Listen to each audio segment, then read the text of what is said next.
প্রিয় ছাত্রছাত্রী এবং সম্মানীয় শিক্ষক শিক্ষিকা, আজকে 2027 সালের মাধ্যমিক পরীক্ষার্থীদের জন্য আমাদের in the light off history ইতিহাসের আলো ইউটিউব চ্যানেলের উপস্থাপনা সেটি হলো যে কলকাতা বিশ্ববিদ্যালয়।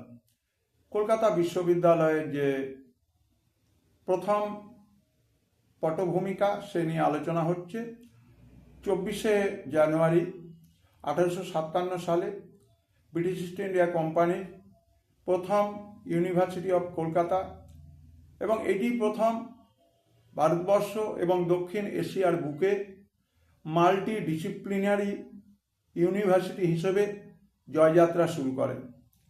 এবং এটাকে বলা হয় ইউনিভার্সিটি অফ লন্ডন।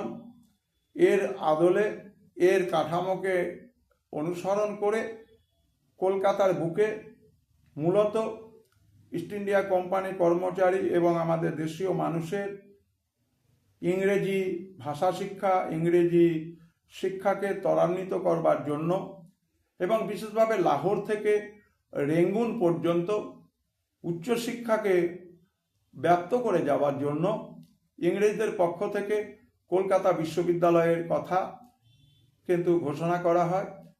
এবং মহাবিদ্রোহের বছরেই কলকাতা, মাদ্রাজ এবং বোম্বাইয়ের 3টে বিশ্ববিদ্যালয়ের কথা বলা হলেও কলকাতা বিশ্ববিদ্যালয় প্রাচীনতম এবং ঐতিহ্যমণ্ডিত।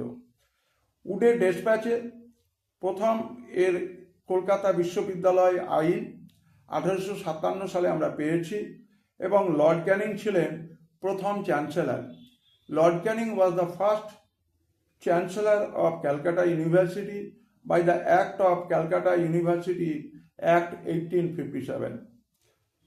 1858 সালে এখান থেকেই বঙ্কিমচন্দ্র চট্টোপাধ্যায় প্রথম যে দুজন গ্র্যাজুয়েট হয়েছিলেন তার একজন।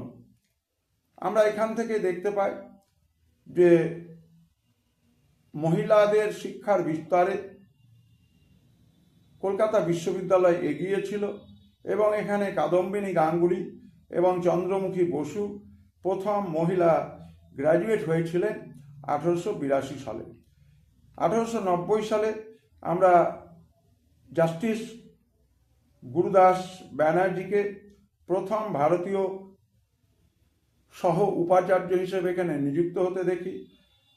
In the year 1890, honourable justice Gurudas Banerjee became the first Indian vice chancellor of Calcutta university.